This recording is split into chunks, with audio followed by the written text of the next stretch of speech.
think you'll be joining the bandwagon. So even this year, I think we have a whole lot of diverse students from different regions, states, union territories who have enrolled for this course.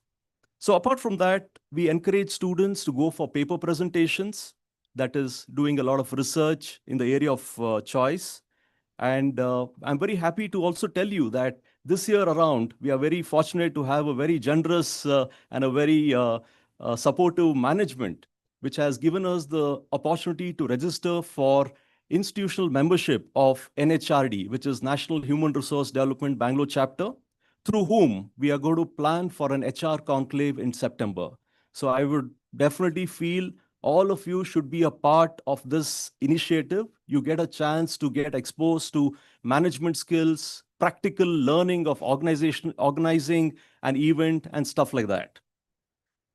And apart from NHRD, we are also going to be institutional members of NASSCOM, which will also provide you a chance to take certifications in your area of specialization, by which you can also be absorbed by IT companies for virtual internships.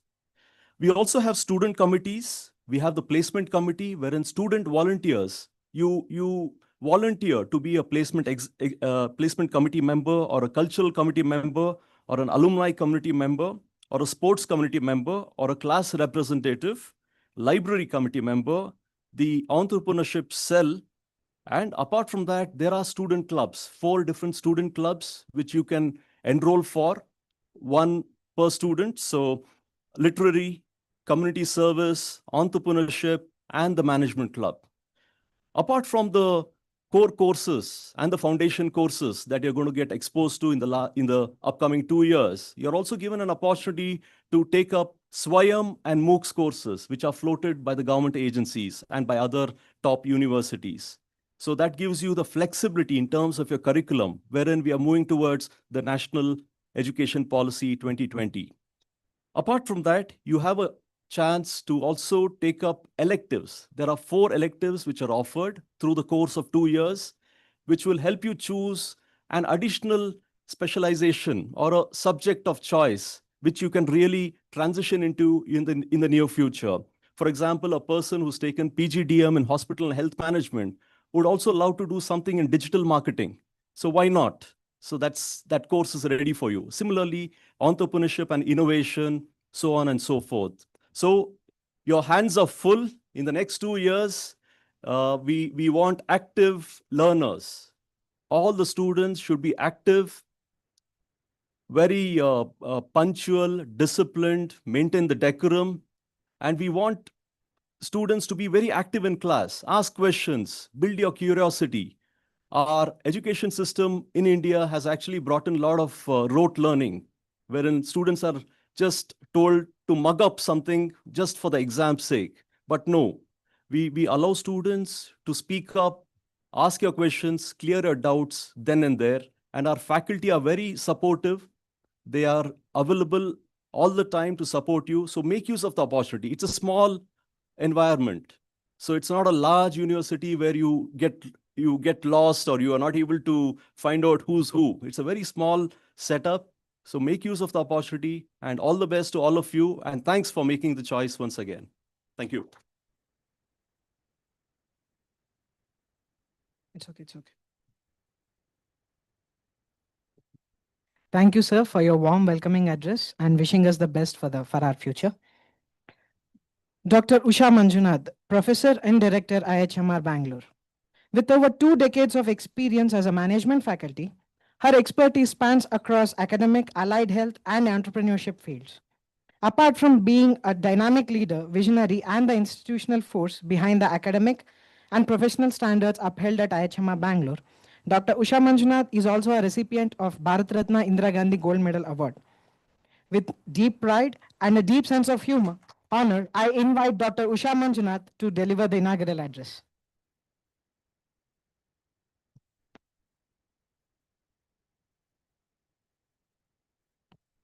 Ellarigu namaskara. Happy afternoon to everyone. So I want my students, all of you, to tell me, either good afternoon or happy afternoon loudly. Happy afternoon. All right. So we met yesterday and we continue to kind of really go ahead and invite all of you for this formal this win and induct you into IIHMR Bangalore. Once again, happy afternoon to everyone. It is my immense pleasure to welcome each one of you to the inauguration ceremony of the academic programs for the year 25-27, and it is 28 for our FPM program. All these are AICTE approved programs. It is the 16th batch of PGDM, Hospital and Health Management, which is approved from AICTE. So we started this program in 2010, and this is a proud moment to really have this inauguration. And I welcome all of you. And the second batch of PGDM, AI and Data Science. So this is very special. We are pioneers of this particular area of AI and DS, where there are general programs on AI across India and across various places. In healthcare, we are unique.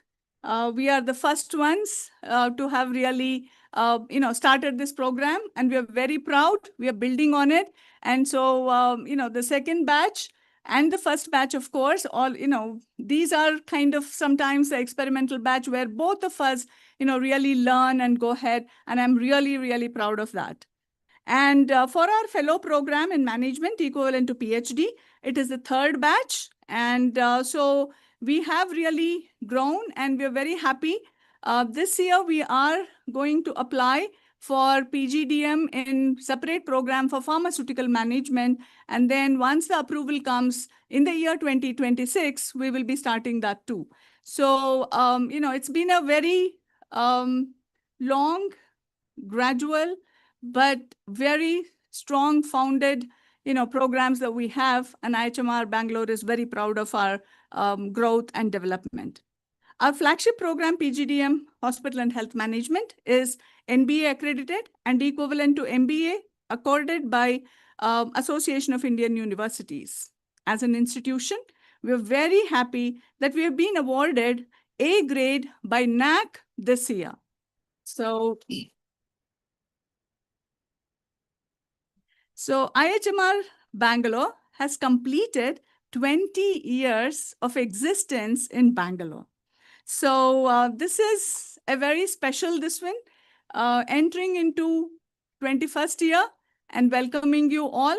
So with new aspects of as a young adult, I think we are also like a young adult, IIHMR Bangalore, having come out of our adolescence and, sure-footed now and moving ahead.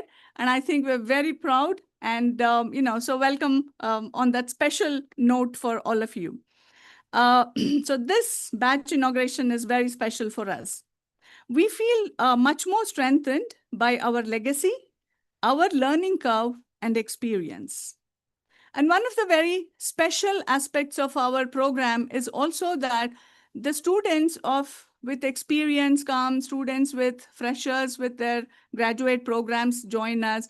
But we are also very proud that Indian Army in-service candidates also join us. And we are a recognized institution. As a study leave, based on their study leave, they join us. This time, I think we've already got 3 people who have joined us. There may be a couple more joining us in this program. And we are very happy to serve, the defense forces. And we're very proud of being service to the nation through them. So it's very proud moment for all of us. Today is more than just an academic ritual. It's a celebration of new beginnings, bold aspirations, and the commitment we share towards transforming healthcare and health systems. We convey our heartfelt thanks and highest regards to our distinguished chief guest, Mr. Santosh Kumar, guest of honor, Dr. Padma Shri, who is unable to join us today, and she has conveyed her congratulations and best wishes to the students. And our keynote speaker, Dr. Soumya Ramesh, our special guest, Dr. Swati Sharanya, and our President, Management Board, IIHMR Society, Dr. S.D. Gupta sir, who has graced the occasion. So he's our mentor institution builder. All of us are here because of the contributions and the work and the guidance that he has provided us. Welcome and sincere thanks to Dr. Kedar Sir, IAS, former Director General, ESIC Hospitals, Shri KG Reddy Sir, Senior Advisors for us, to Neeraj ji, Vice President of IHMR. I would like to also say, special this one to Dr. Nagendra Swamy, Chief Executive of Ramaya Healthcare Services, Chairperson of IIHMR Bangalore Governing Board, Professor Shedgopan Sir, Founder and former Director of IIITB, Distinguished Professor of IIHMR, who have been, guideposts for us to really grow. All your leadership and contributions to healthcare serve as a beacon for the next generation of professionals we are welcoming today. Thank you, and we're very grateful to all of you. And to our newly inducted students, welcome to IIHMR family. I take this opportunity to welcome and congratulate the parents and family members, because I'm sure there are some who have come with their spouses, maybe sometimes small children. So it's not just parents who are with them, but we also have students who are supported by their spouses. So very happy, to welcome you all to our student community, the trust you have placed in us. Special welcome and recognition to all our faculty, admissions team, HR administration, all the staff, and the senior batch of students. This year's incoming cohort reflects a unique convergence of disciplines, experiences, and dreams. We have students who were once in white coats, treating patients in clinics and hospitals, now transitioning to manage health systems and lead strategic transformation. We also welcome students passionate about algorithms and analytics who are now stepping into the world of data-driven health solutions and innovations. From doctors and dentists to life science graduates, from pharmacists to tech-aspiring problem solvers, from science, arts, commerce background graduates, your presence here reflects a collective desire to not just be part of the healthcare system, but to reshape it. And my much cliched this one, having students from across 19 states of India, I'm very proud of IIHMR Bangalore being a mini India. And I think this is where a lot of that cross-learning about different cultures, the diversity, all this will happen. And as we understand, health systems or healthcare is very, very rooted in social and cultural systems of our nation. So I think this is a great learning opportunity that all of us have. What strikes me most about this cohort is the diversity, not just in educational backgrounds, but in mindset. Most of you have chosen to step out of conventional paths, seeking to explore health not just as science, but as a system.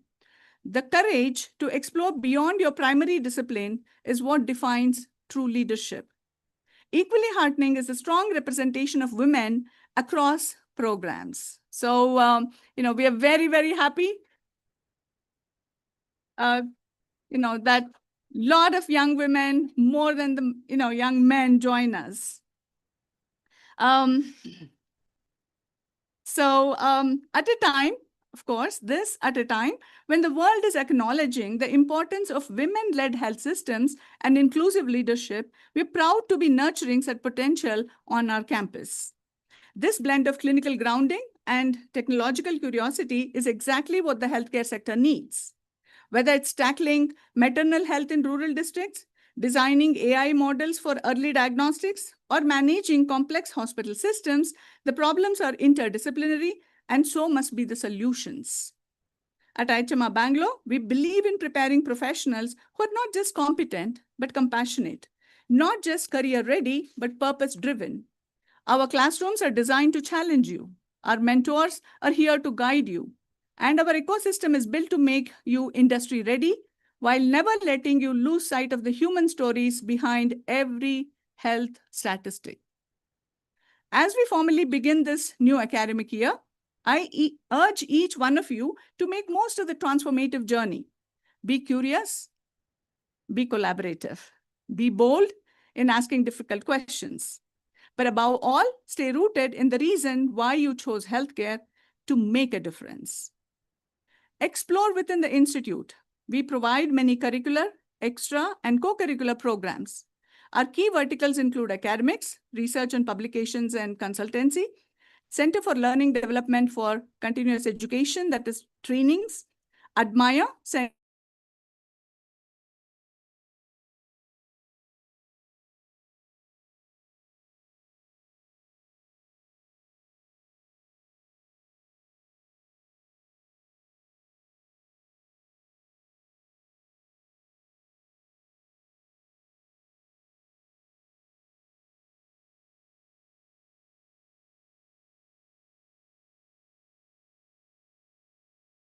at the outset, be job seekers.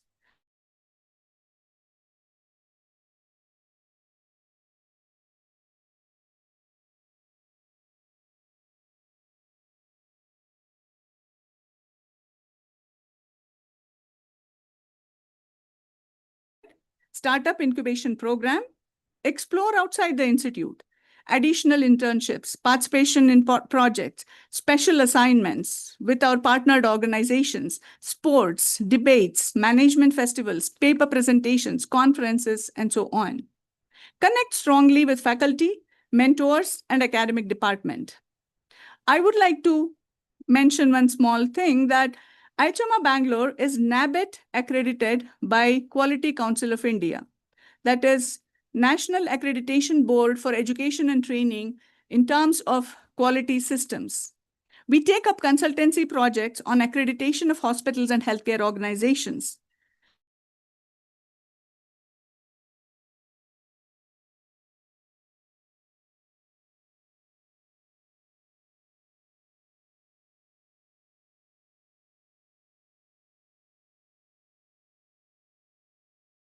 Be the first step towards something far and greater, not just a career, but a contribution. Take an active role in transforming healthcare for a healthy India and a healthy world. Thank you. And I wish each one of you a meaningful and inspiring journey ahead. My sincere thanks once again to all the dignitaries, guests, management and governing board, advisors, well-wishers, partner organizations, IIHMR family, parents, and students. Thank you one and all.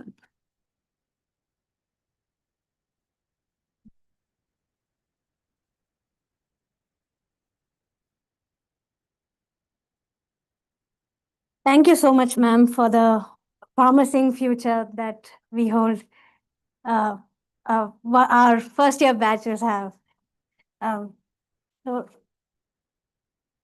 with over 2 decades of leadership in pharmaceutical marketing, Mr. Santosh Kumar currently serves as a senior director and GMC lead for North America at Biocon Biologics. An alumnus of IIM Bangalore, he holds an MBA in marketing and a bachelor's in pharmacy, bringing deep expertise in biosimilars, brand strategy, and global healthcare markets. His leadership and contributions in the pharmaceutical industry, from launching high-performing brands to delivering first-to-market innovations, are an inspiration to the students. We now invite Mr. Santosh Kumar to address the gathering and share his vision for the future of healthcare.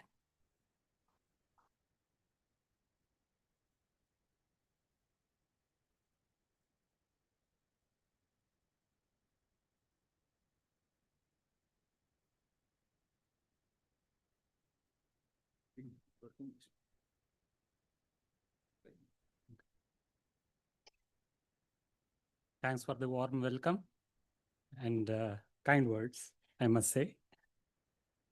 And thanks for the invite, especially to Dr. Gupta, Dr. Usha Manjunath, the Dr. Soumya and Swate Sharanya. So I'm not here with a large presentation to make, so no boring talks for sure. Definitely, I would like to share a few slides, 5 or 6, not more than that. Can you increase the volume? Or is it okay? It is audible at the end? Okay, fine.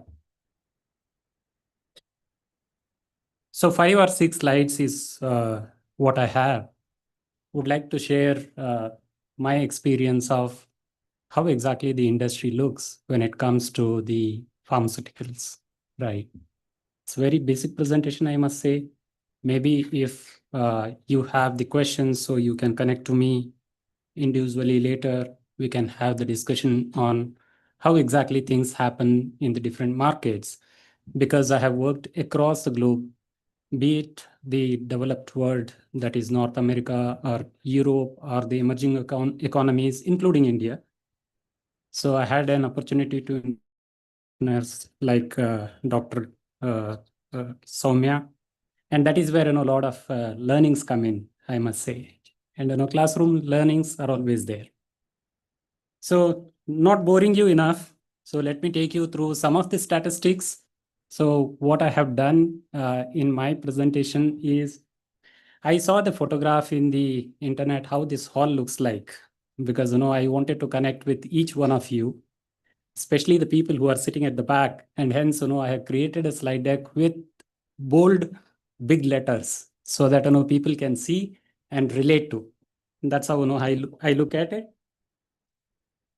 Okay, so my topic of discussion, because I was told about the target audience here, because I am from marketing, so I keep talking about those particular words, like doctors talk about the diseases or diagnosis or the treatment options. Similarly, when it comes to the management, so we talk about these words.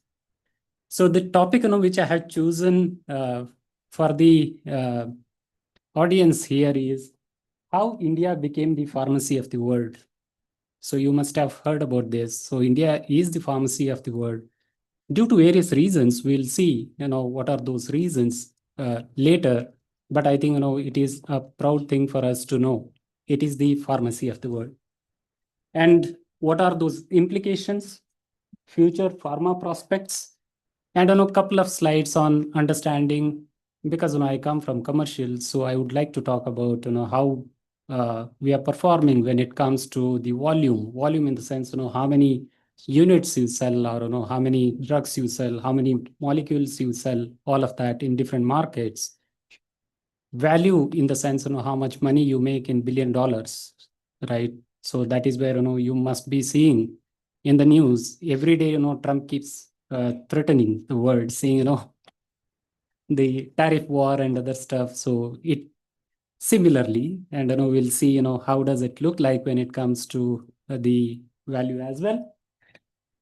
And then the high-end drugs. When I say high-end drugs, so you have, since you have joined new, so you will once you undergo this program, you'll also, I think the faculty will touch upon the kind of treatment options available, because you'll be working in the pharmaceutical industry or the hospitals going forward. You will know what kind of drugs are being used for the type of diseases being treated by the practitioners.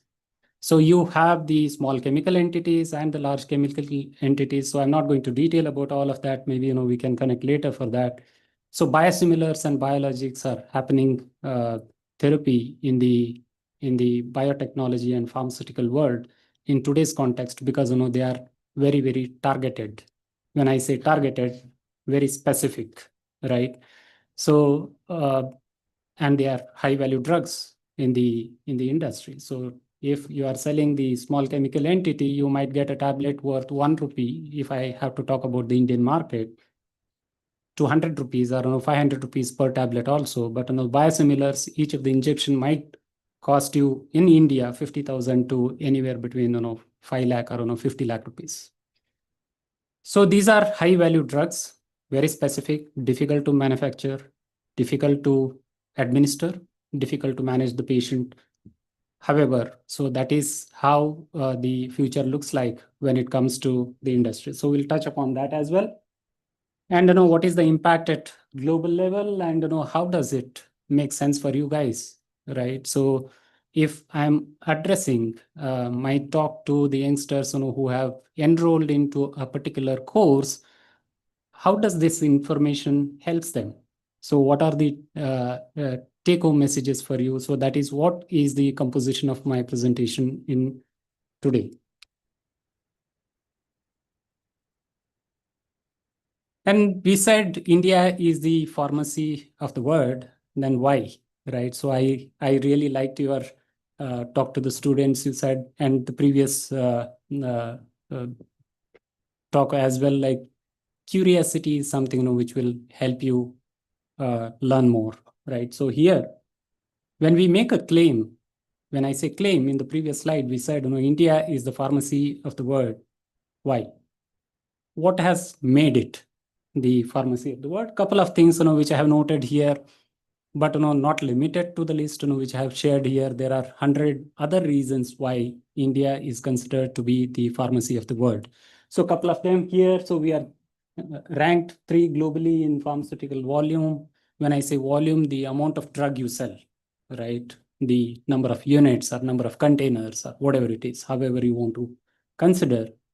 And value by 13 and 14. So why value by 13 and 14? Because we provide access to patients across the country. When I say access to patients, so the patients who are unable to purchase drugs because of the high cost are left out of the best of the treatment option what they have for a particular disease. When you make your drug available at a lower cost, not compromising on the quality, like you also manufacture the same drug in the FDA approved plant, which is done by the innovator, then you are providing best of the drug and you are not keeping the patient away from the quality drug which is required for the treatment, right? So since when I say we, the manufacturers based out of India focus mostly on the access part and work on the pricing as a parameter, not compromising on the quality. So you have the value not very high. On the other hand, you can say the innovators. When I say innovators, the companies which innovate the drug, they price it very, very high. So let me give you one of the examples here.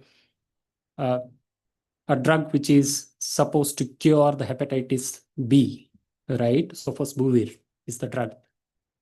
When it got introduced by the innovator in US, the cost of treatment in Indian currency, if I have to say, is 1 crore rupee, right? And it is very difficult. And if that is the only treatment option, so in the sense, if you want to cure disease, it is the only treatment option. Then you had other conventional drugs which are cheaper, but you don't know what is the percentage success if you are using interferons or any other drugs. But when it comes to India, the same drug, because the patent policy and other stuff, we are not covering that in today's talk, so we can talk about that. Drug was made available at 6,500 rupees per patient.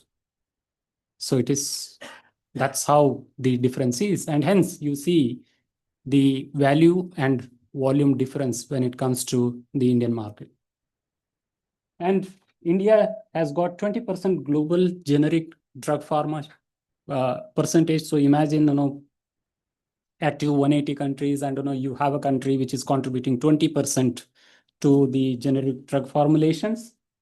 40% of the generics in US is made in India, the Indian organizations. So when I say made in India, Indian organization, it is not the Pfizer, it is not the AstraZeneca, it is the Dr. Reddy's, it is Biocon, it is the Intas, it is those kind of companies which manufacture the drugs and sell in US, which is highly regulated market in the world.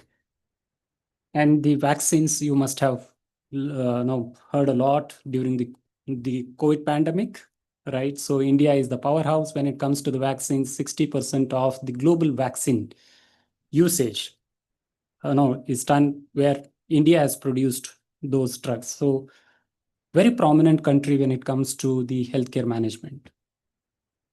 Then the very interesting stuff, I think, it makes a lot of sense, if we have to talk about the FDA approved plants.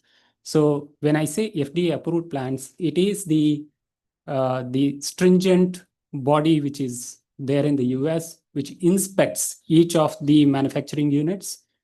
And if you pass those inspections, then you get approved for manufacture of a particular drug, right? So if I have to say in the very simple words, US has got the highest. The second highest outside US, the second highest is India. So we have more than 100 facilities in India, which produces the exact higher quality of drugs, which can be marketed anywhere in the world, is produced in India.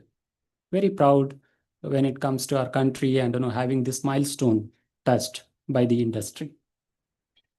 And all this has happened. So I really like the previous lectures. It is because of the skilled workforce. You are here, so you are going to make a lot of difference to the industry, to the hospitals, to the patients. There are different roles which you are going to play once you are out of this campus after 2 years. It is the skilled workforce, the robust infrastructure, and the efficient R&D hubs, which have made this possible. Little more statistics. So just forget, if you can't register, not necessary that you have to remember everything. Everything is available in the internet. Go to the Chat GPT or go to any AI enabled tools and write a good prompt. You get everything, right? Don't bother about the statistics. So the interesting thing is, how big this industry is and what's in it for me. So that is more important, right? So if we are learning something, then how does it relate to me and how it is going to make impact in my career going forward. So 23-24 report says, we have around $50 to $55 billion worth of market. And, then again, you split that into the domestic consumption as well as the exports. So some statistics written there. Then around 10,000 manufacturing facilities in this country. Why I'm talking about all of this is, it gives you an understanding where exactly you want to build your career and how exactly you want to see yourself in the next 2 years and what kind of internships you want to do, how that is going to help you. So maybe some statistics will make you think in that direction. Then around 3,000 pharma companies and 650 FDA compliant. Compliant is different than the approval. Compliant is the next stage of the approval. So approval is the highest standard when it comes to the manufacturing facilities. It's amazing. I think no other country has got these kind of statistics when it comes to the manufacturers, right? Then by 2030, it looks like $130 billion business is what it's going to be. And by 47, because Prime Minister keeps talking about the developed India by that time. So I have taken that milestone here. And it is going to be $350 billion, which is a huge value which India can deliver to the world. And then I was talking about the small molecules and the biosimilars, biologics. And then there are other category of drugs called as biobetters. Nobody has introduced as of now. Never know. So student like you can work on that and come out with the new class of drugs and that makes huge difference to the patient community. So this is the India's rising edge. Why I say so is I said, it's like, what do you want to sell or what do you want to use? So you want to use a drug which is highly targeted, which cures your disease or which gives you a disease-free period for a particular time, which is not happening in today's context. There is nothing like, right? So there is a saying in English, so when you hunt for a lion, not a jackal, right? Small chemical entities are like the jackals. So I'm not taking away the credit of small chemical entities because that is where we see the antibiotics and other stuff which have made huge difference to the mankind. But the large molecules make a lot of sense. And any cancer therapy, if you see, they are all biosimilars and biologics, right? So the global biosimilars is worth 30 billion and projected to be 100 billion by 2030. Very fast moving, quick adoption. The doctors are using them early in the treatment paradigm compared to what it used to happen before to give good quality of life to the patients.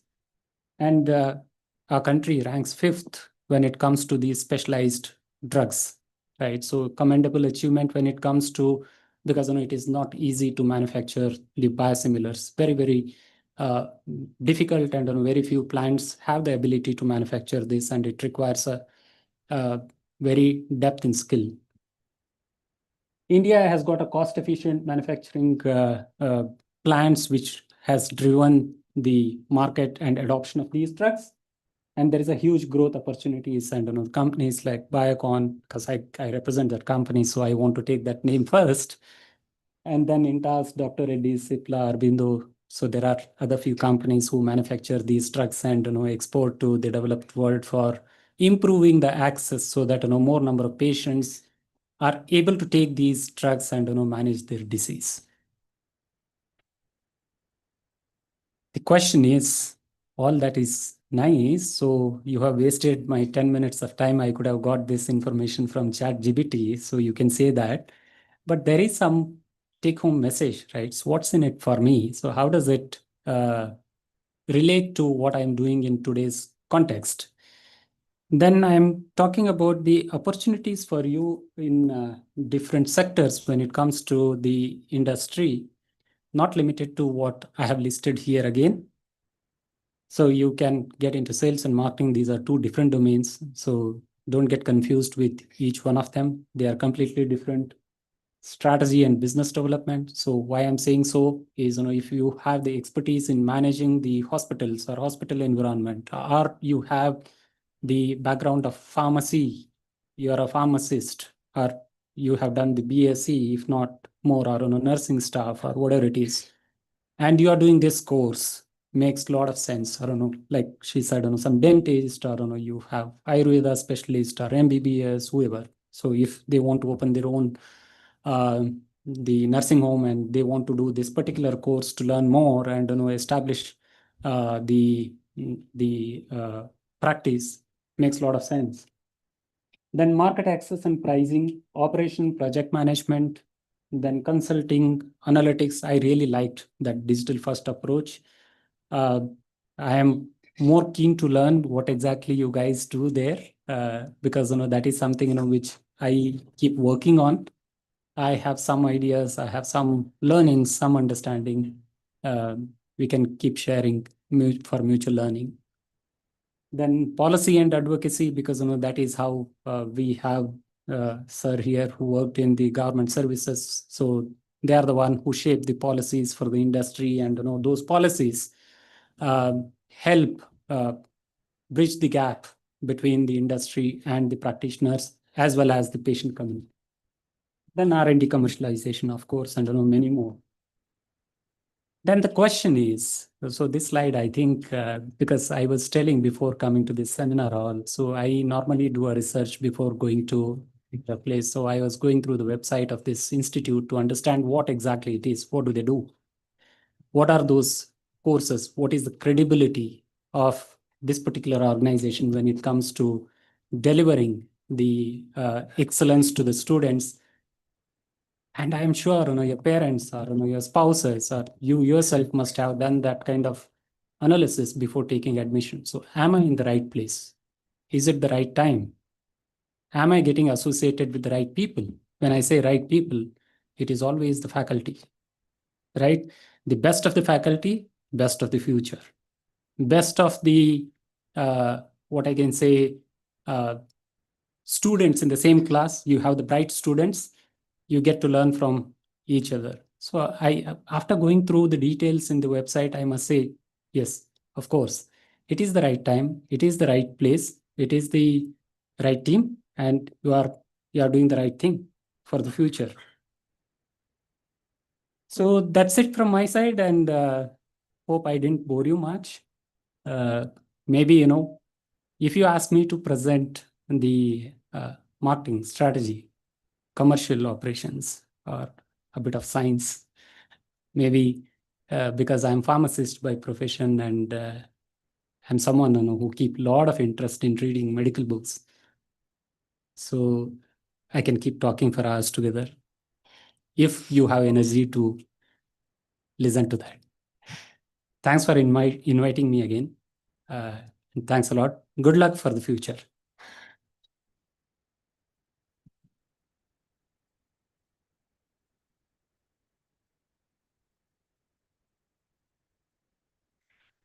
Thank you so much, sir, for your powerful words. And when you have spoken about the seminar hall here, we understood and realized how attention to detail is very much important in the field of management. And thank you so much for sharing how the real world view into the pharmaceutical industry we have. Ladies and gentlemen, it is our privilege to now welcome our keynote speaker, Dr. Soumya B. Ramesh, consultant and head of the department in family medicine at Trustwell Hospitals with over 18 years of experience. I invite Dr. Soumya ma'am to enlighten us with her address. Yes, ma'am.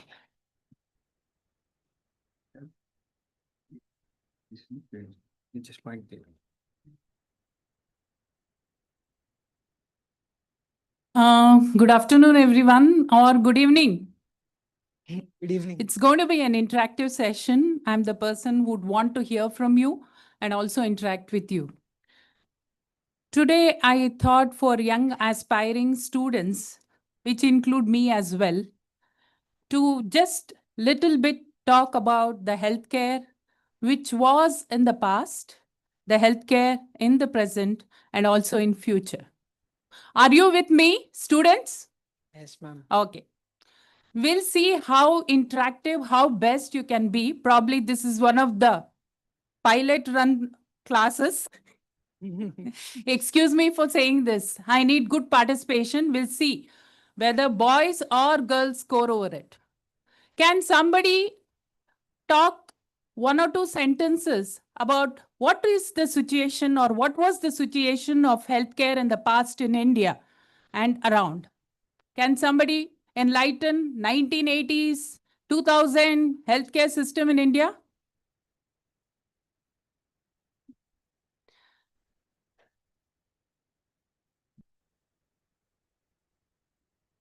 No volunteers?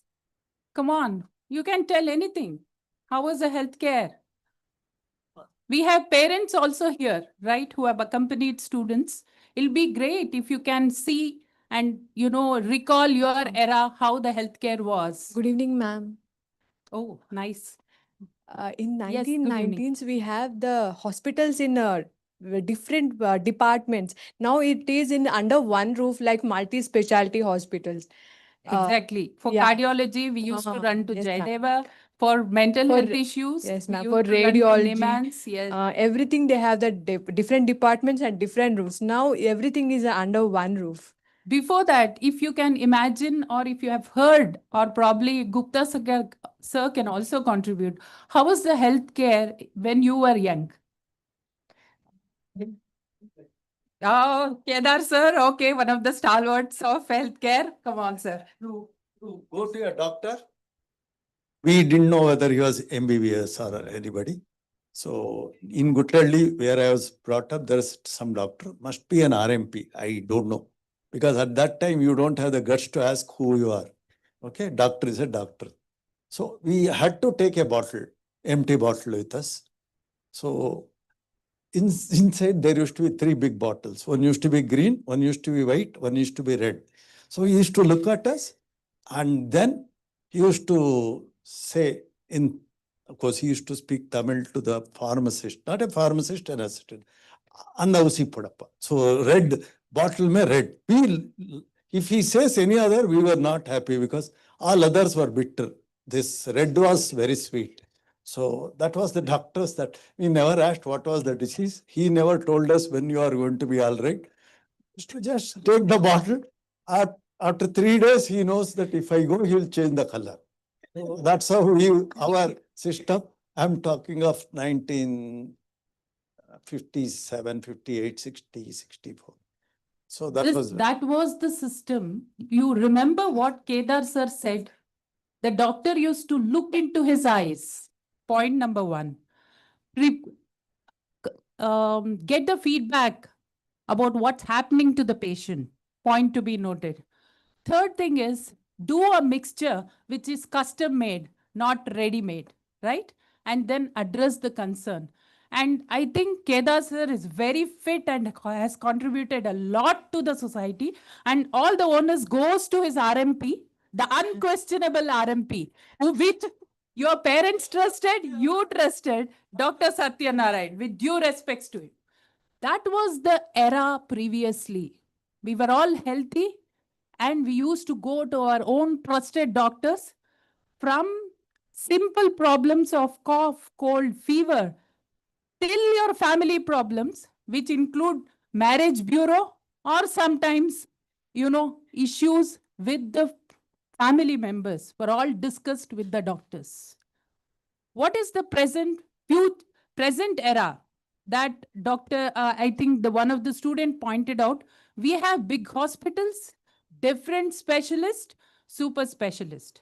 Can one of you volunteer why you all go to hospitals nowadays? It can be a parent or a student. Why do you go to healthcare industry? Why do you approach a hospital industry nowadays? For what problems?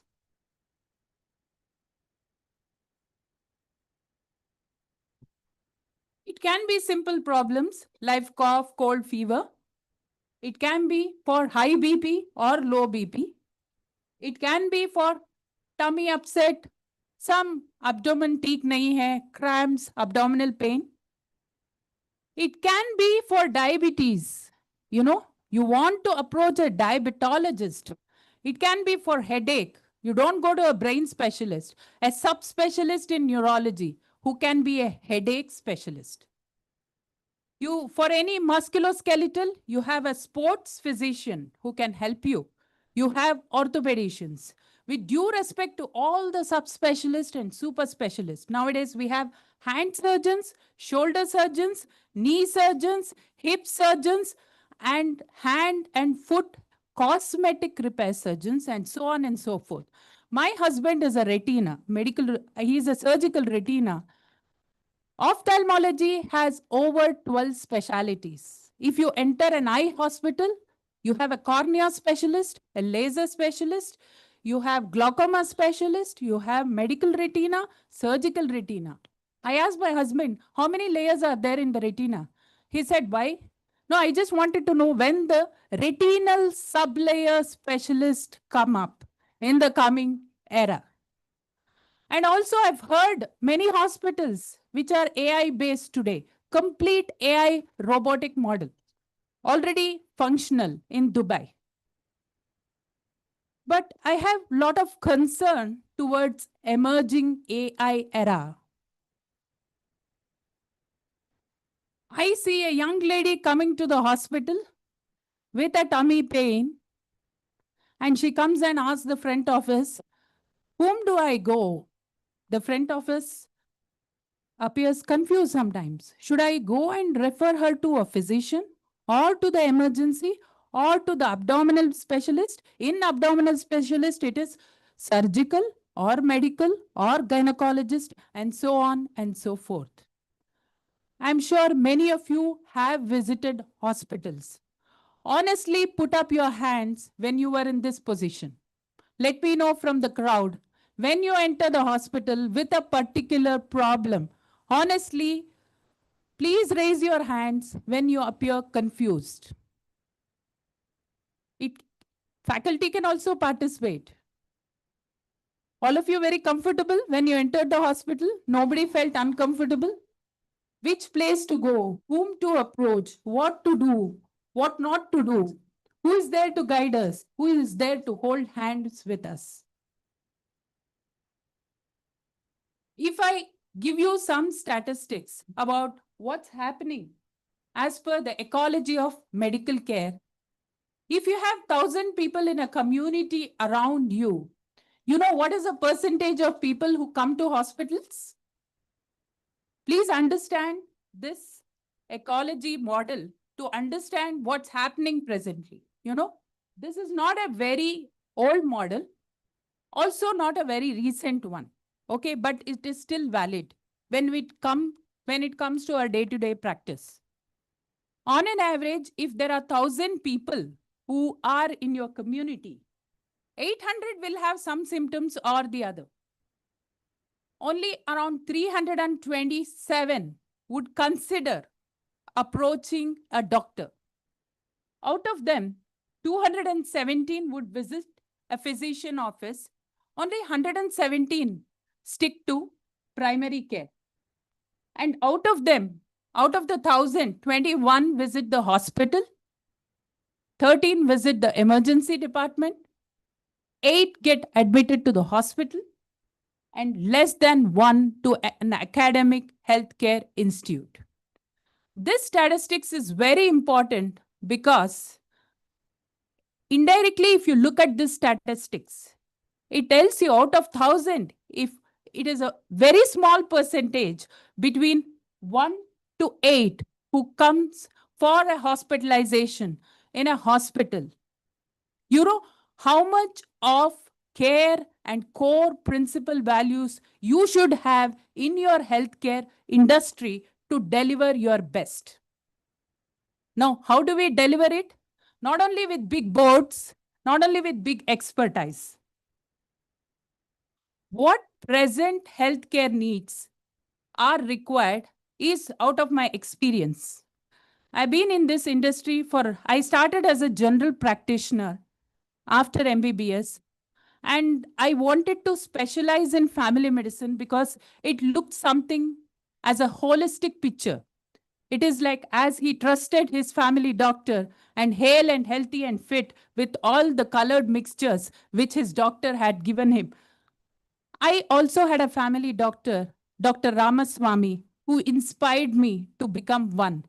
I was always admiring him as a holistic doctor.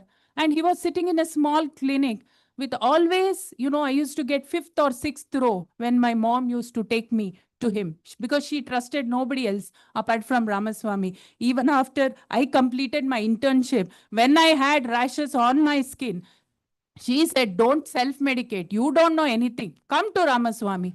I went to Dr. Ramaswamy. He asked, what medicines are you taking? I said, doctor, I was taking half tablets Edzine and I was applying this lotion. Then he said, fantastic, ma. He examined and he reassured my mom. And gave a prescription. My mom asked, doctor, you have exactly written what she has told.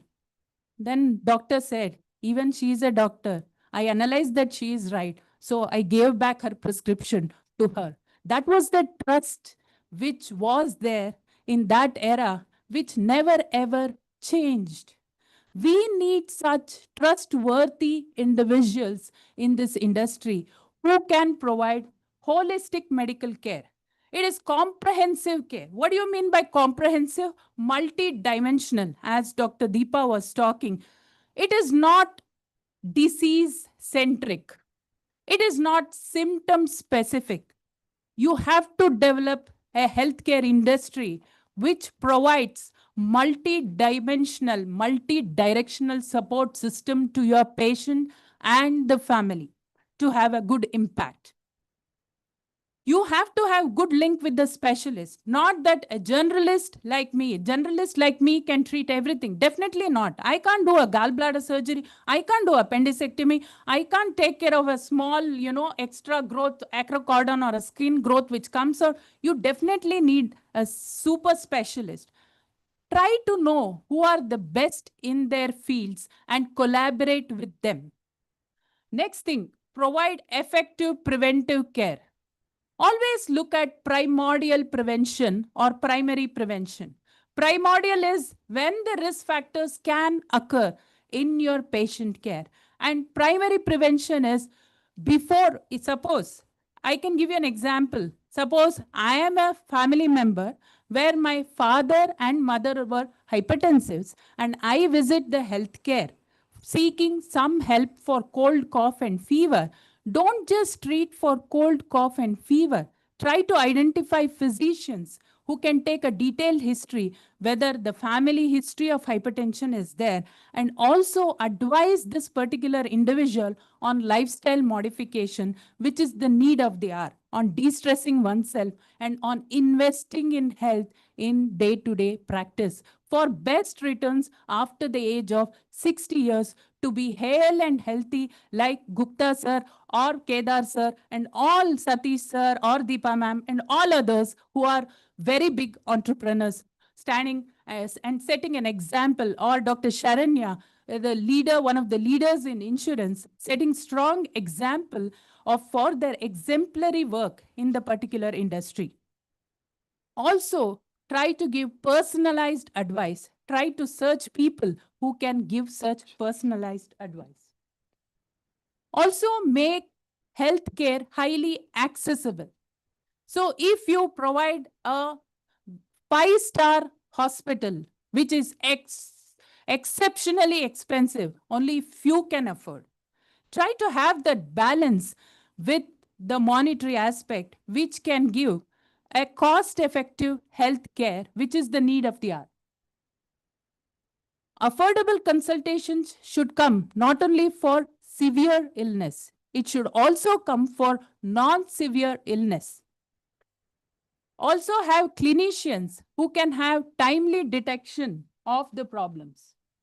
Early detection and treatment of illness scores above others. And nowadays, patients who come to us are extremely happy when we try to pick it up early. Please note that we are not causing any stigma to them. Oh, you may get hypertension. Oh, you may get diabetes. We have to educate them properly. That is our primary duty in acting as timely healthcare providers who can do early screening, especially in the era of cancers.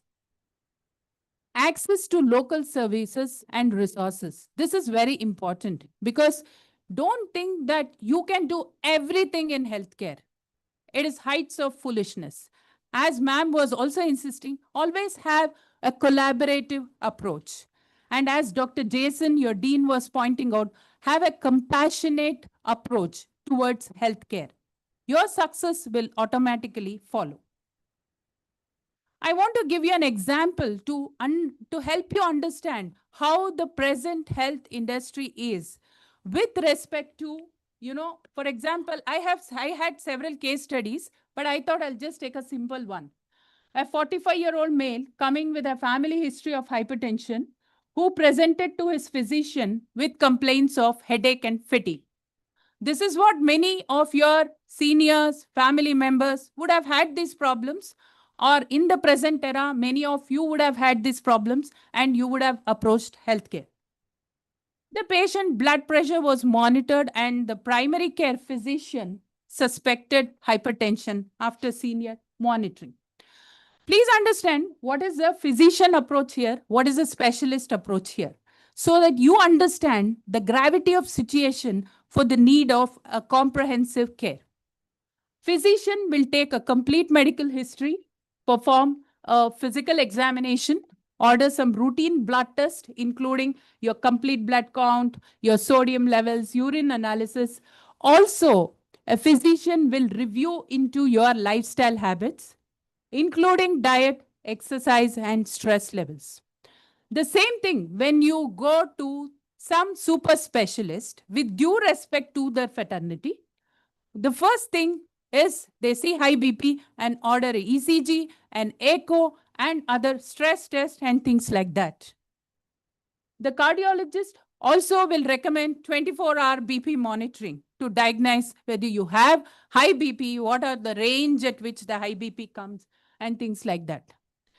Your physician, after diagnosing the hypertension based on the history, examination, and lab reports, will develop a treatment plan, including lifestyle modification and medications. Whereas a cardiologist may take a little more time, adding a little more test.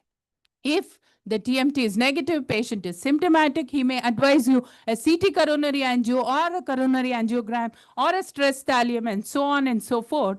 And the patient treatment plan was similar to primary care, but more frequent follow-up, chasing the cardiologist, which is a big challenge, and additional testing, which is very, very costly.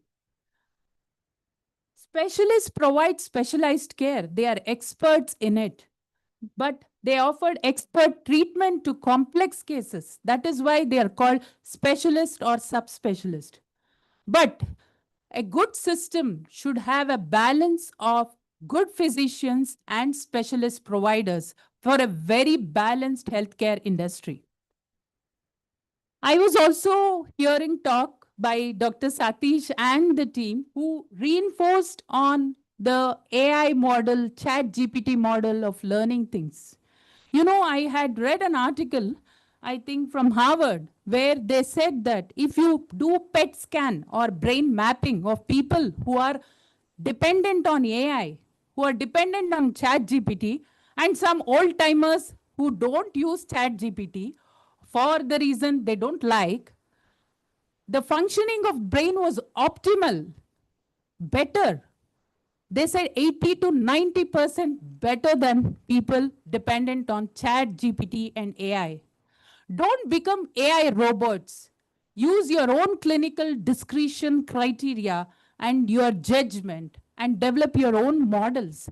Even some articles in JAMA in internal medicine highlights the superiority of physicians versus some diagnostic computer-based symptom checkers and specialists, where they say that people, physicians who use their clinical acumen are found to be 72% to 84% accurate in picking up the symptom and making an accurate diagnosis than your symptom checkers and specialists. What is this whole person care? What am I talking about? It is not, if you consider this as a human, don't treat this human as bits and pieces. Treat this human as a whole person, where you give not only the emotional, you address the emotional component of it, because today emotions scores very high in the present era, with lot of stress coming, lot of targets where people are targeted to achieve. Look at this multidimensional model. Address the behavioral aspect, never neglect the spiritual aspect and the financial aspect and the social aspect. I want to reinforce the shared principles of primary care in developing an optimal healthcare system in the society, which speaks about person and family-centered care, which is continuous, comprehensive, equitable. Even a patient who is at the poverty line or below poverty line can be benefited with your innovative models when you apply these principles. I will not go into the details of it because already I think Deepa ma'am she's already summarized in her talk. Please look at something which caters to patient and family-centered care principles, where we listen to and honor the patient and family concerns, family perspective, family beliefs, family values, and cultural background when you are in the healthcare industry. Also, look into information sharing, where we communicate and share complete unbiased information. I cannot say that after renal transplant, I promise you it will be 100% success. No, it is not true. Please put actual facts whenever you have discussions with the patient and family, and develop a healthcare system where you are open for discussion. And always engage your healthcare receivers, your healthcare industry receivers, that is your patient and their family members. Involve them in informed decision of patient care. Never take a unilateral decision, and also have a collaborative approach with various other industries, including pharmacological industry. Then only, I think, all of you will be medical experts who can be scholars, who can be professionals, optimal communicators, collaborators, health managers, health advocates, and medical experts, I would say. I was very much impressed by the I of IIHMR. I is not the ego here. Let the healthcare reformation starts with I, that is with you all, because you are the only hope for a comprehensive, holistic healthcare of future India. Thank you.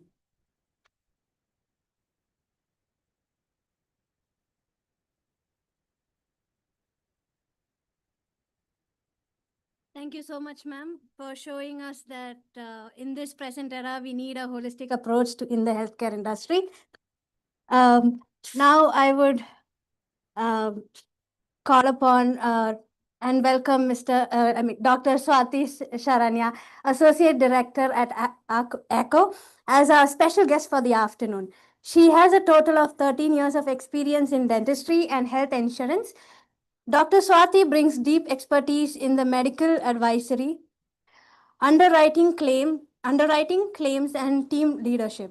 I kindly request ma'am to share her insights and speak to the new generation of healthcare managers and data scientists. Thanks so much. Hope I'm audible to all. That was actually a beautiful write-up and speak up from your end. I was really impressed from your speech, I would say. So, good afternoon, good evening, happy evening to each and every one of you here. That's a beautiful thought process I got from your end, ma'am. So, to the esteemed members of the governing board and to every one of you present here, including the parents, I'm really super delighted and honored to be here as a special guest. So this is not the first time for me here. We were here for the last financial year, that is 6 months back, for a campus hiring. So when we hired a bunch of people, I would say that we were genuinely impressed by the structured program that they all have learned from your organization, and the readiness and the passion and the perspective that they bring on table was every time it's a new information for us. So I would like to thank the organization for giving us such bunch load of people. And so I did not prepare any kind of a PPT for you to show or something like that. I would like to talk to you all. Coming from ACO General Insurance is a digital first general insurance company that was founded in 2016. So we have various insurance at our end, especially with regards to, we started with motor, followed by health, life, and travel insurance. And we don't do any kind of paper related work there. It's completely a digital transformation, and we rely only on that even while purchasing the policy and even while settling any of the claims of our members. So, and to start from my personal story. So I started out as a dentist. Yes, all with drilling out the teeth and latex gloves. And every time once we remove the gloves, we get that smell throughout the night. So so why dentistry? That was my grandfather's wish, I would say. So you know that when we start a career, there will be every one of us from our family and even our father's friend and even our grandparents' friends who tells us you should choose this kind of industry, you should go for this, you should go for that. And that's a whole hell of a nightmare for me as well. So my grandfather, we hail from a very rural area. So every time there was only a two general physician in that particular area. So he wished for his grandchildren to learn all the. He wanted all his grandchildren to be a doctor, and as we are a doctor, and we are a group of 7 grandchildren for him. So I'm a dentist. We have gynecologists in our family. My cousins are gynecologists, surgeon, and ophthalmologists, and every one of us are doctors. So what he wished for? He wished for building a multi-specialty hospital at that rural area and to serve the poor, not by costing them a lot, and to do a free kind of a service. We are in that kind of a process in building the multi-specialty hospital in that rural area. It's a very small locality. So, and when I started, fast forward, why I did not continue in dentistry practicing. So then the personal life will come for most of our ladies, where we had to choose the non-clinical job. So fast forward from dentist to this healthcare towards my different journey of mine.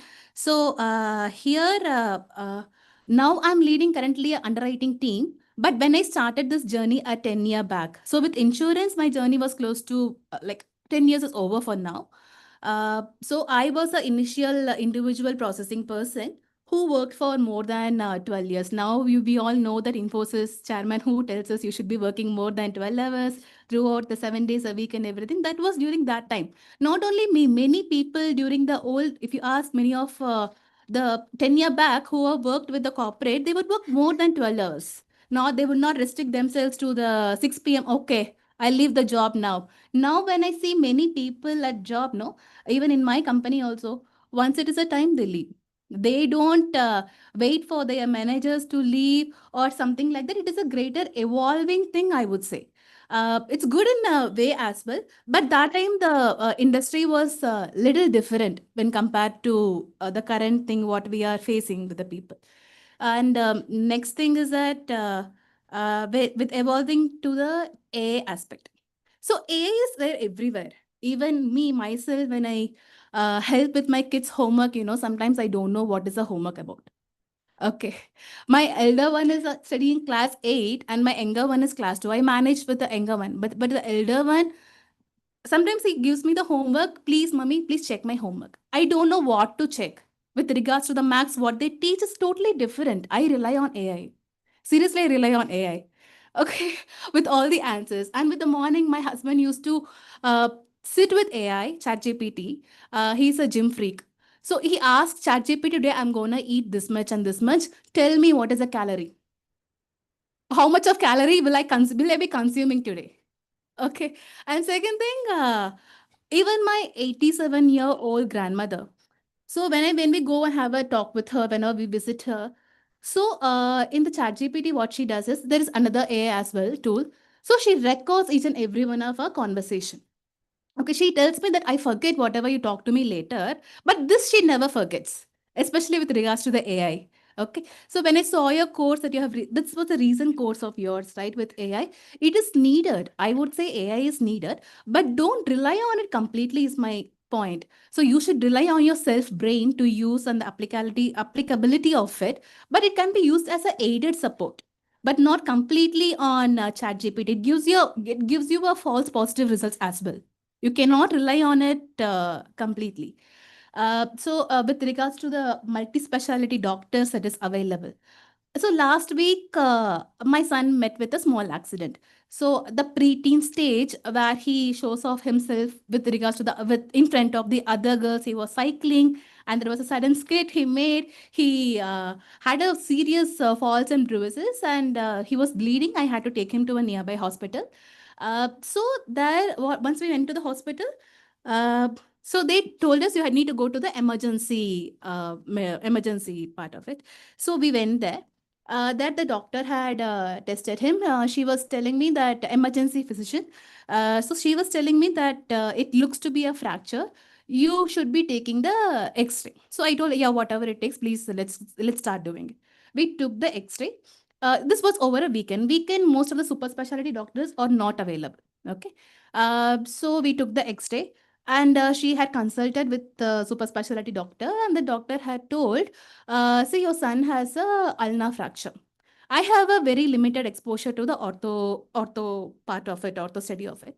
But when I looked at the structure, it was she told me it's a fracture here in the ulnar region. Okay. So considering it to be 12-year-old kid, it looks to be, for me, more or like a growth plate. Okay, not a fracture. So I told her I would like to have a second opinion on this. So she told me there is one super specialty doctor, another super specialty doctor who was an orthopedician only, who visits us for an hour. Okay, you need to check with him, but the appointment is completely full. You need to wait.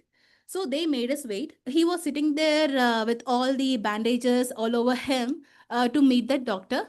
There are hospitals like this also. Okay, where they don't prioritize the kid with the injuries who was sitting over there. We went there and the super special doctor told me there is no fracture, it is only the growth plate. Okay. So what is a learning here, I would say is, see, not every one of us or the person who is not aware about the medical thing of it, medical knowledge, medical exposure to it, will not know it is it's not a fracture. Correct. So you need to be, every one of us are responsible who are not a non-medico in our family. That second opinion is not wrong. Okay, we should be having a second opinion instead of just relying on one person. When we have the gut feeling will tell us, right? You cannot be, there is something wrong to it. See, why we are Googling on our symptoms and signs before visiting any of the doctors? It's because we wanted to make sure that the pre-check that we do, pre-assessment, self-assessment that we do, okay, then that Googling gives you or instills some kind of a fear within you. Hey, you need a check, please go and visit the doctor. Then we visit a doctor. So you should be having that analytical mind in yourself that comes in within you only when you read and apply your own brain and not to rely on AI at your learning stage. And to you, young mind of yours who are fresh, excited, and to start this program, I would tell you to follow. I have 3 wish list for you. So one is that you need to ask questions to your faculties. One is, even if it is annoying ones, especially the annoying ones. You might find it to be a silly one, but who knows, that could be a game changer for you later. And second thing is that you should be making friends outside of your domain, which is very essential. Who knows, later you could co-found a company with that particular person, or he would be the person who helps you in fix your research model. So that is very essential. Don't restrict yourself in your particular domain itself. And the third thing, if you fail fast, learn faster. Don't be very sad about it. Hey, I haven't done this. I am not gonna excel out of it. Please don't have that in your mind. It happens previously, and you have a very good support system. Not only your parents. I heard many of your spouses are also available here. For me, if you ask me personally, I was very much backed up by my husband. So not only it's about the parents, it's about the family support that we have throughout our career. Okay. So you might be, I started as a dentist. I was working in something else now, which is highly related to the healthcare industry. So there is no one right path. We do not know what awaits for us in the future. Whatever you have, learn with a good faith, and you should be taking a good output from this course, I would say. Thank you so much, and wish you all best wishes and good luck.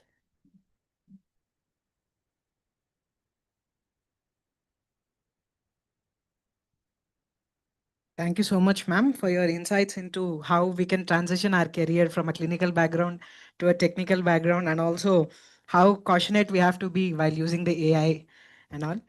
Thank you so much.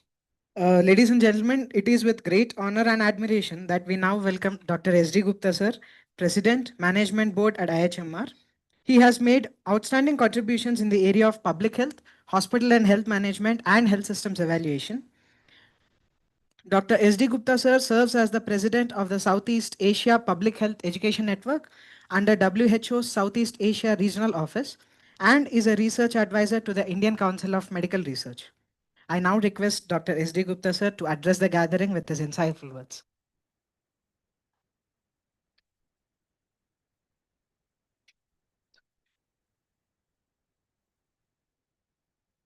Thank you very much. Thank you, sir. And happy evening, Happy evening, everyone. sir.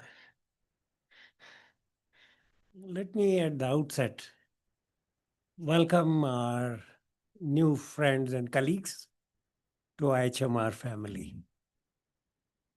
And I would like to thank you all for joining us and taking cues from Mr. Santosh Kumar. You are at the right place, at the right time, and with the right people. Today you are joining, a very large family of alumni. You would not find a hospital or a government, Ministry of Health, in any of the state where you won't find IIHMR graduate working over there. Go to Middle East, go to UK, go to US, go anywhere in the world, you will find one. So whenever you are in trouble and you go to a hospital anywhere in this country and you want to take help, ask, is there a graduate from IIHMR here? And you will definitely find one. That is the impact that we have had on hospital and health management, education, research and training, and a total transformation in practice of management and healthcare. So that is IIHMR's contribution. So you have really done a great job, a great decision to join us, and I can assure you a great future. I'll also like to congratulate parents who have come with their wards over here. Generally, let me tell you my mindset. When I was young and used to sit in the selection board for admission to this program, I used to ask, have you come alone or have you come with your parents for interview? Anybody who would say that I have come with my mother or with my father, I would feel discouraged. Oh, why you are not independent? How will you work? So it's good that you have come over here. You can see the place and you have heard Mr. Santosh Kumar and the director and Soumya and Swati. They all, I've been learning when I was listening to you. And but Professor Kedar came to my rescue when he offered that he will answer the question. Otherwise, you would have been really in trouble. Because I have been in public health for last 50 years, since 1973. And I can give you lecture for days and days and days. So don't ask questions to wrong person. Anyway, this program, Hospital and Health Management, was innovated in innocence, my innocence. Having experienced in working in rural areas, having worked in international organizations, international institutions of repute like Johns Hopkins, right from village to Hopkins, I have seen such a wide spectrum of healthcare and medical care, both. And I learned one thing. People don't have access to care.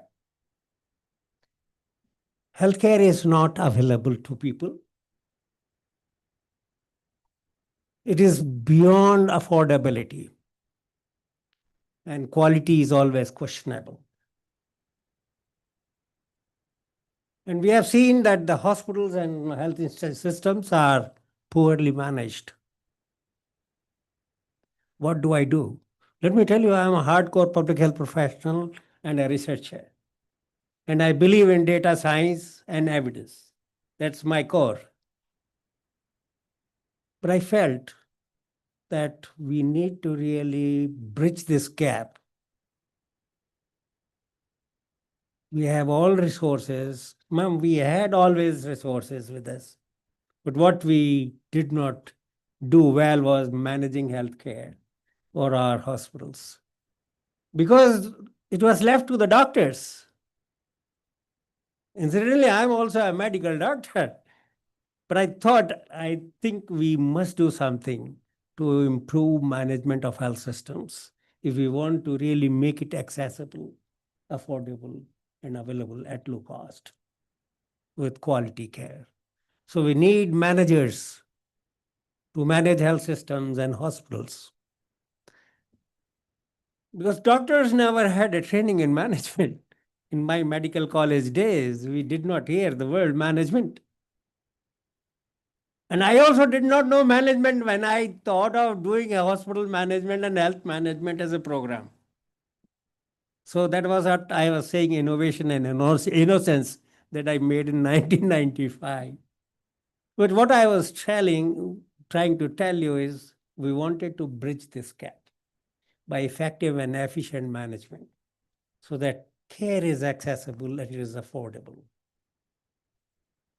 Dr. Soumya asked a very pertinent question. What was health and healthcare 30 years back or 40 years back and what it is now? We are more and more going for super specialization.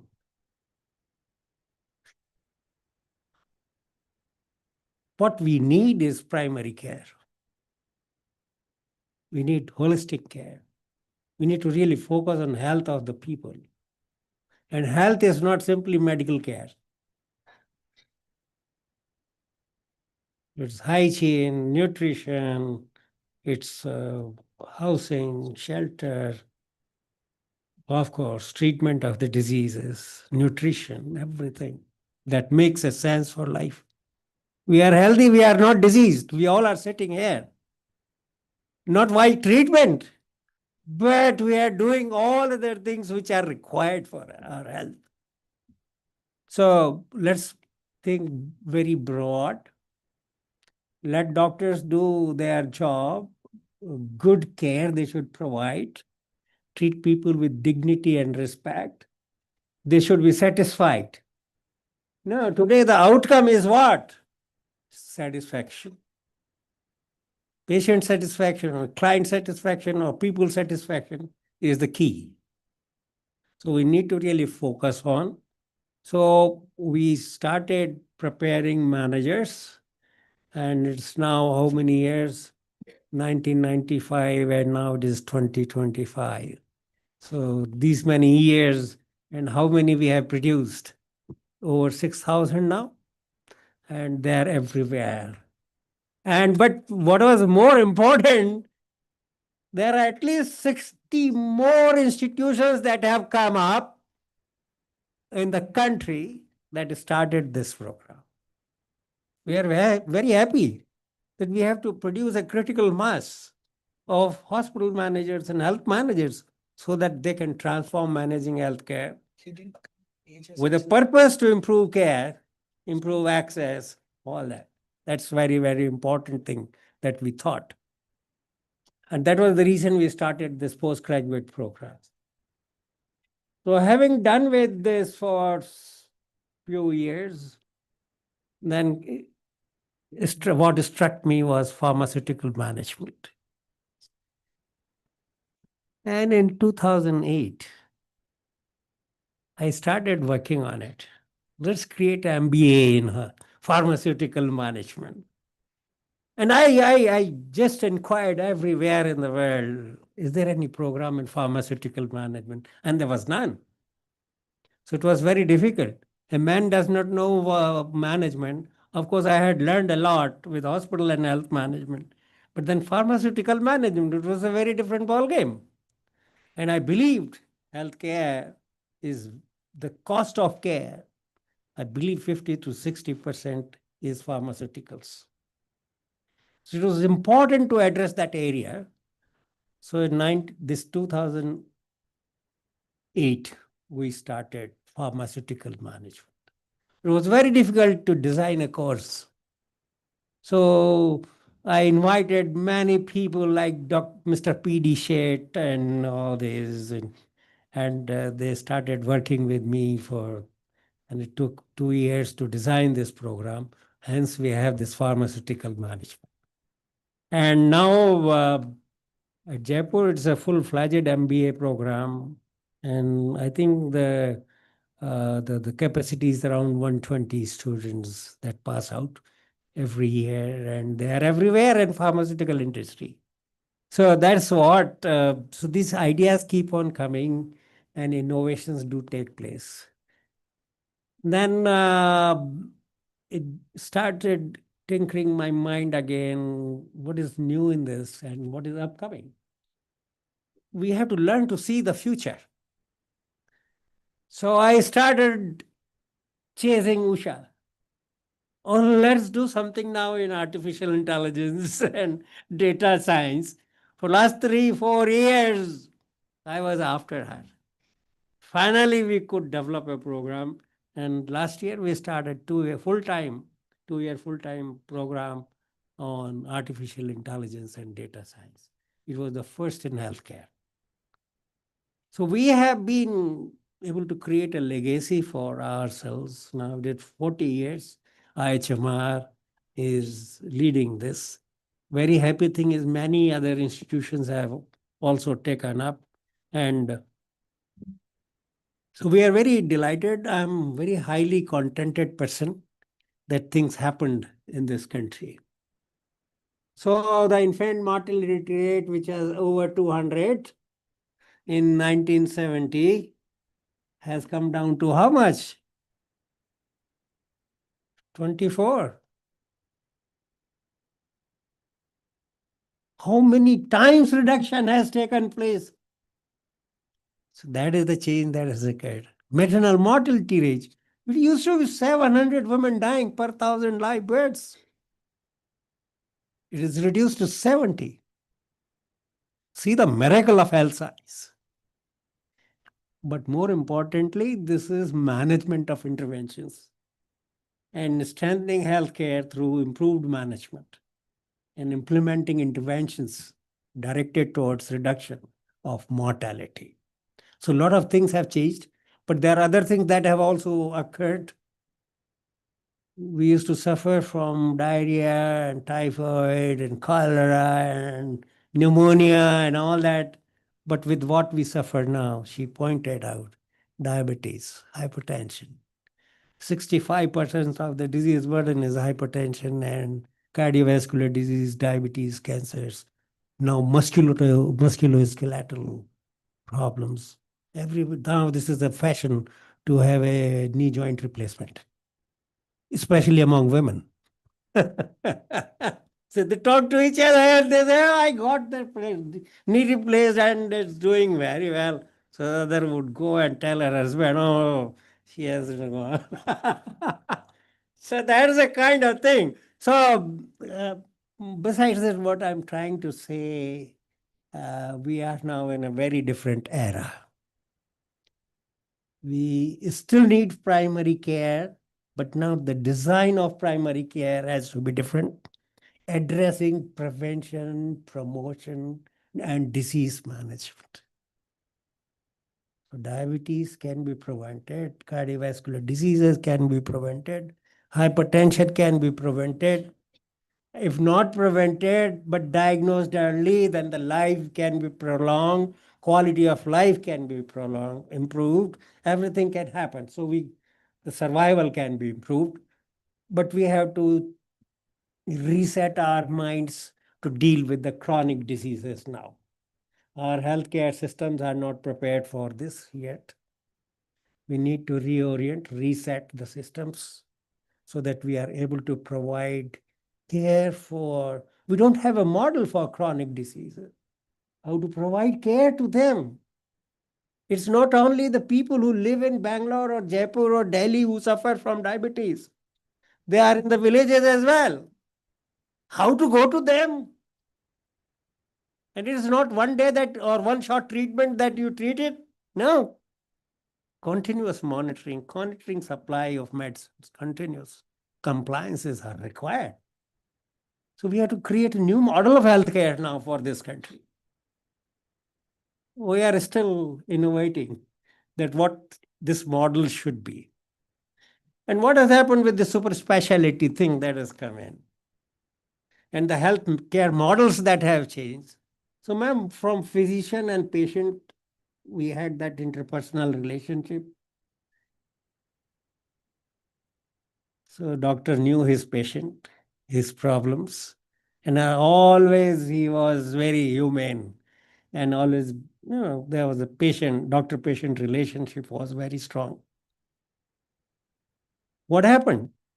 So Professor Kedar, like genius professor, administrators thought, doctors, we need more doctors and let the government come in, produce more doctors, create more centers, more hospitals, and let the government take charge of it to provide care. What has happened? Our model has further changed. So we have now doctors employed by the government, they have become providers. And the poor patients have now become beneficiaries.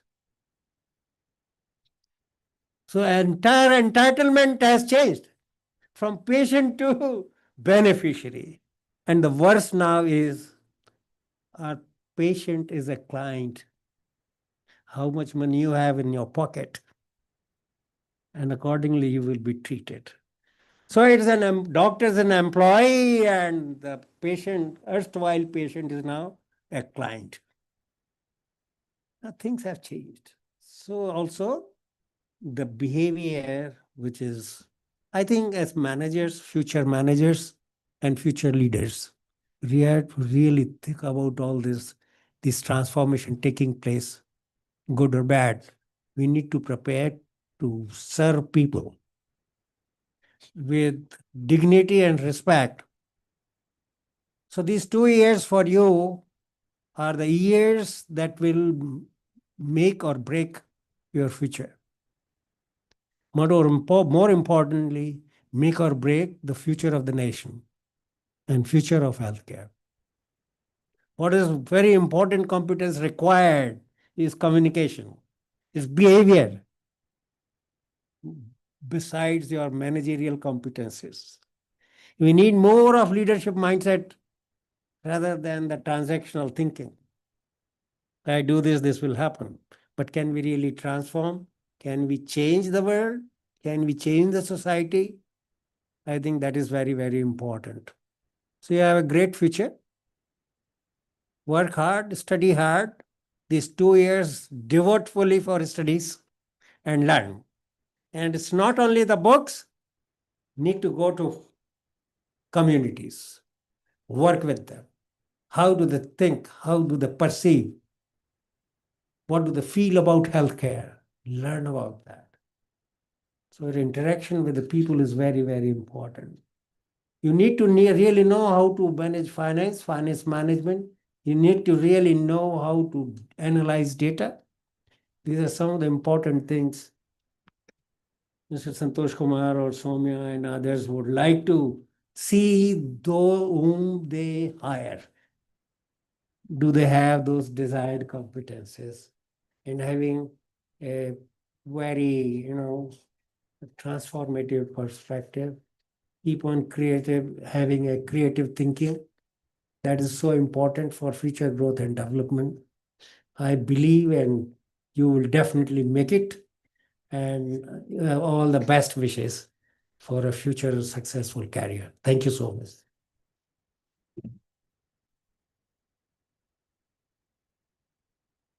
Thank you so much, sir, for the inspiring and wonderful words of wisdom on why managers are important for this healthcare industry.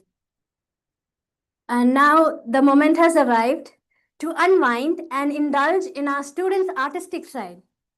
Here's a short cultural performance by our students, a small glimpse of the energy, talent, and joy that they bring to IIHMR.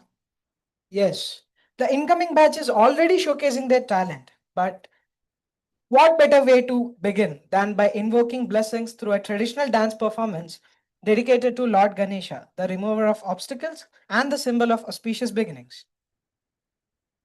Let's witness a beautiful Bharatanatyam performance, a graceful Ganapati Vandana by Dr. Varshini S. from our incoming batch.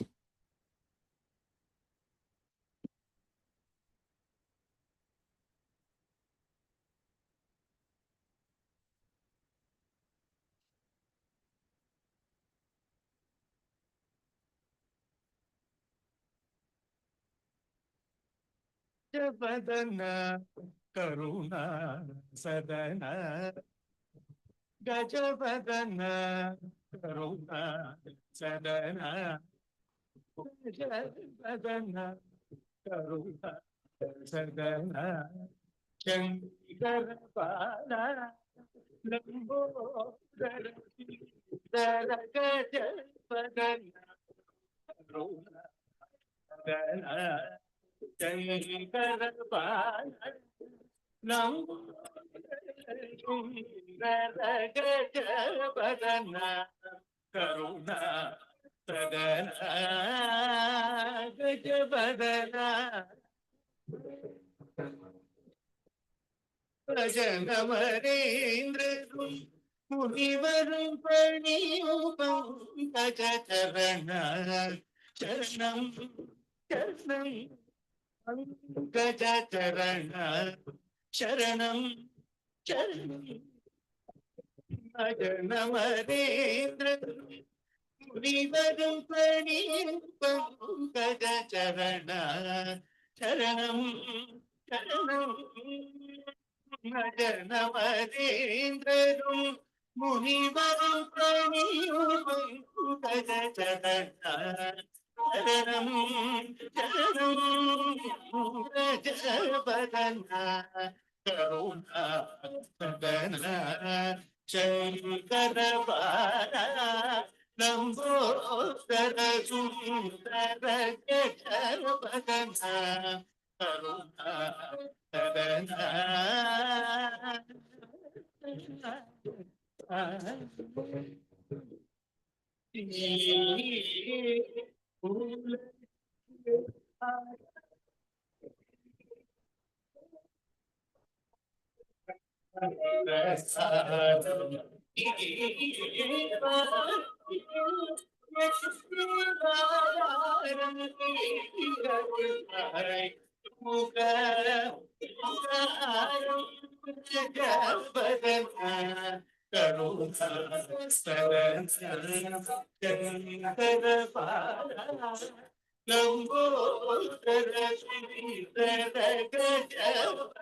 Such a wonderful and graceful performance by Dr. Varshini.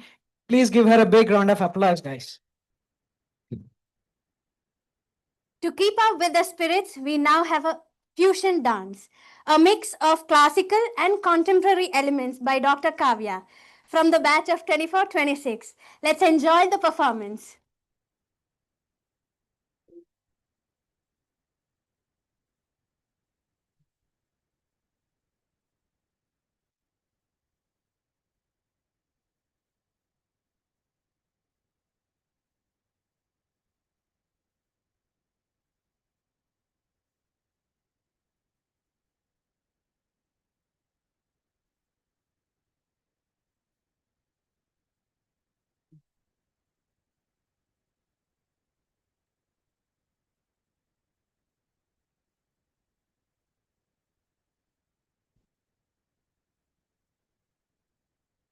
Namami Namami ईश्वरनाट्य पूजितम्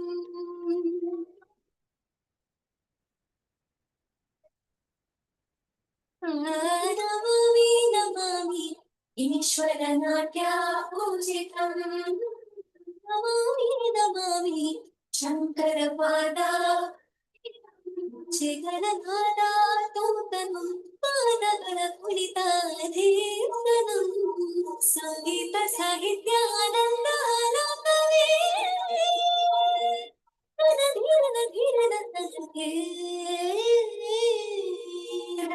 रागाताळनाट्यं Nataraja सुन्दरं नागावेदकाव्यं नटराजा सुन्दरं रागाताळनाट्यं नटराजा सुन्दरं नागावेदकाव्यं नटराजा सुन्दरम्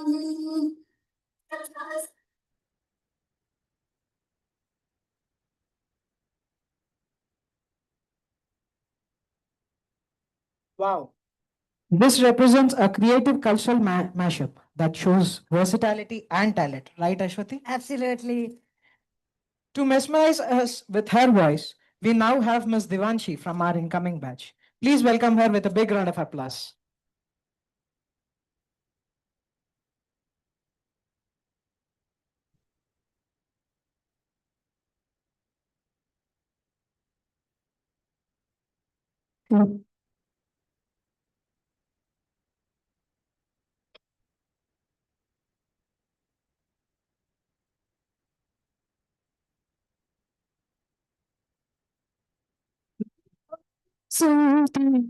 खामोश है सच है समय का ही सब दोष है धड़कन में कलम रहता है जाने की कहता है जीने जरा ले जरा कहता है दिल जी ले जरा सफर हम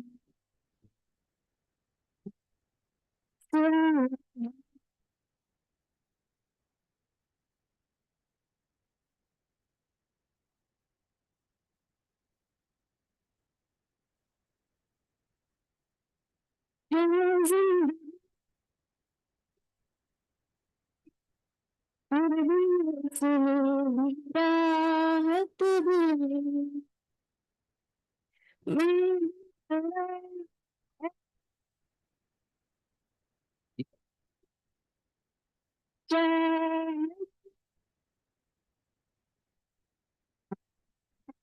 से फूल क्यों टूटे क्यों से इतनी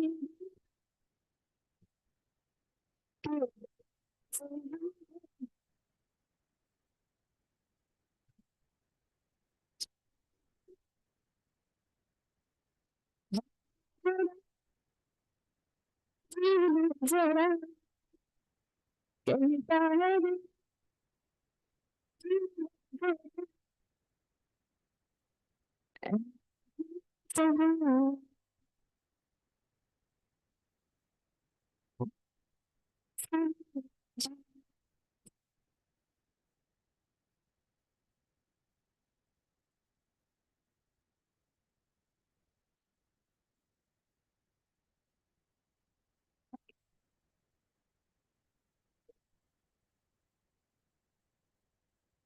What a grace and what a beautiful voice. It was amazing. Let's give her a big round of applause again.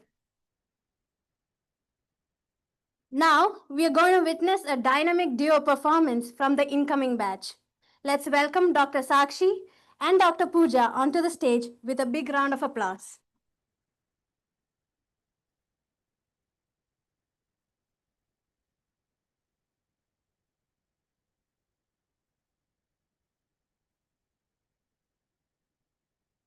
दिल की जो बातें हैं बातें जो दिल की हैं रखना पिया जब तो ना खोलूं मैं खोलूं ना लब तो पढ़ दूं उसी सब कह दिया पिया बोले पिया बोले क्या ये बोले जानू ना जिया डोले हाले हाले क्यों ये बोले जानू ना पिया बोले पिया बोले या ये बोले ऐसे क्या धोना पिया डोले होले होले क्यों ये डोले ऐसे जानू सा से पूछा लगी जल्दी कहा दूर मेरे पीता भरे है बलकाने जल्दी कहा ना घबरा थोड़ा सा शर्माई यहाँ से वहाँ सागर से मिलने का स्वाद सपना था तेरे ही तरह पिया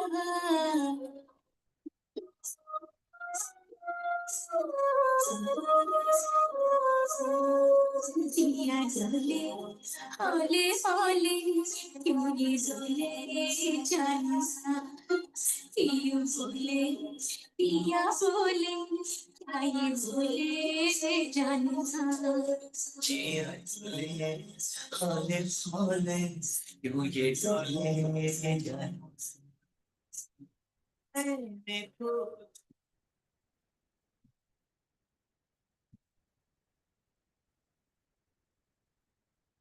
Excellent chemistry and flawless moves. That's a crowd puller. Well done, dancers. Each performance you witnessed today was more than just a showcase of talent. It was our sincere gesture of appreciation from the student community. As the continuation of gratitude, I would like to request Dr. Usha Manjunath, Professor and Director, IIHMR Bangalore, to felicitate our chief guest, Mr. Santosh Kumar.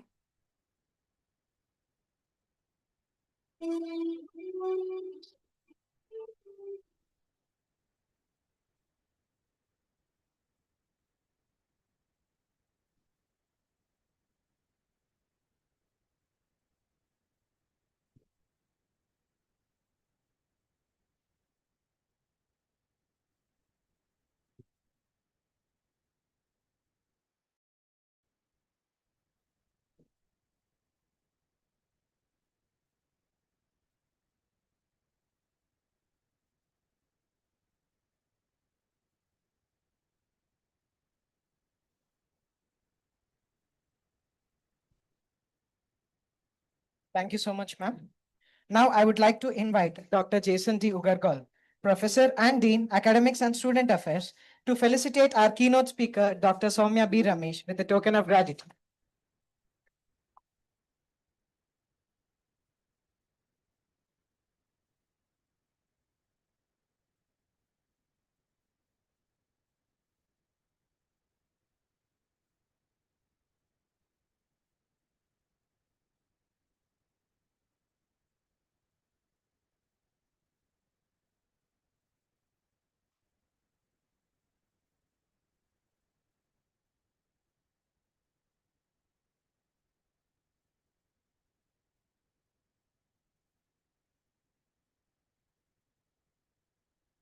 Thank you, sir. Now I would like to request Dr. Sarla R., Professor and Dean Research, IIHMR Bangalore, to felicitate our special guest, Dr. Swati Sharanya, with a token of gratitude.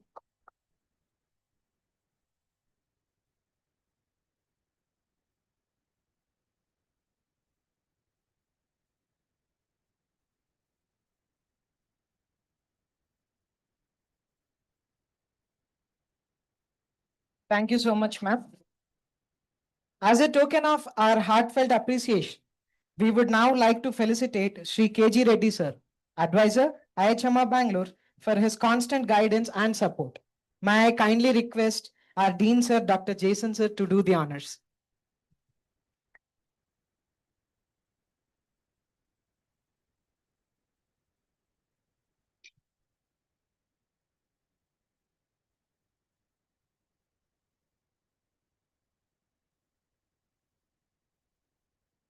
We have the honor of inviting Dr. Rajeshwari B.S., Associate Professor and Fellow Program in Hospital and Healthcare Management, Coordinator, IIHMR Bangalore.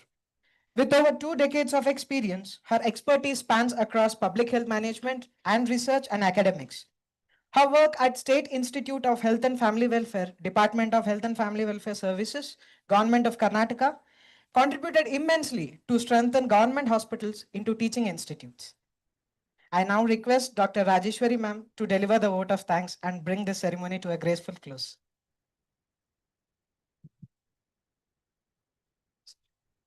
Thanks, Shiva, for that wonderful introduction. Before I get into my role, I see all these young minds, and I have a question to you all. Today marks a historic event in the history of Indian sports. Can anybody tell me what it is?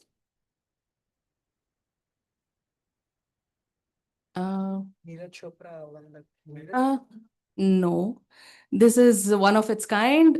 We won our first Cricket World Cup today. Yes, and I'm sure starting an academic year on such a good day, I think it's you all are going to win the best in your life, I'm sure. Okay.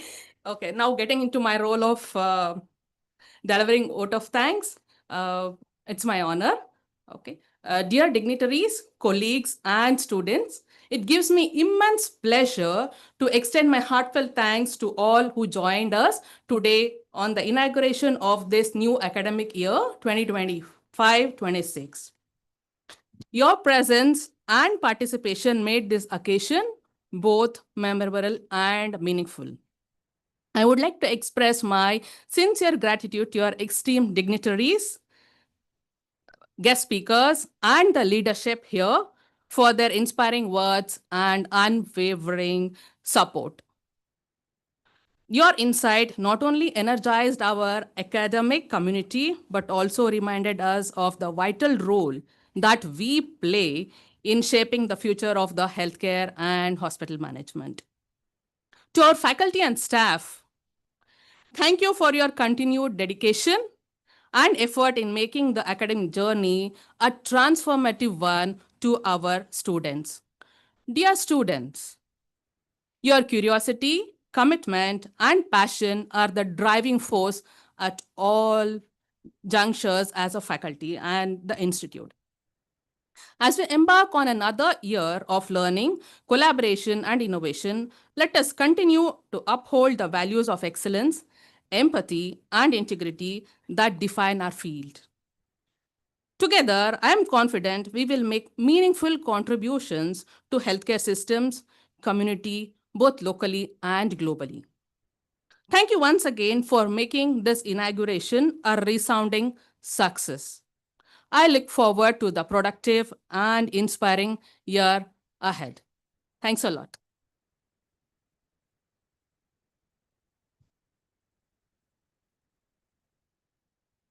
Thank you so much, ma'am.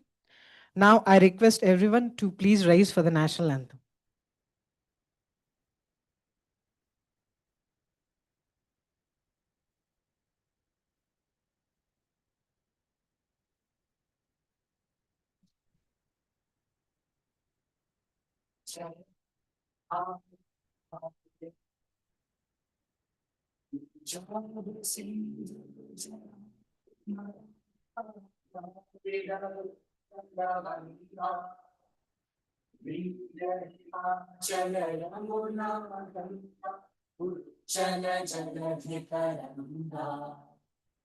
तव शुभ नामे जागे तव शुभ आशीष मांगे गाहे तव जय गाथा जन गण मंगल दायक जय हे भारत भाग्य विधाता जय हे जय हे जय हे जय जय जय जय हे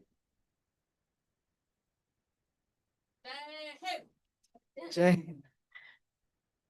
We now request our esteemed dignitaries and all the faculties to join for a group picture.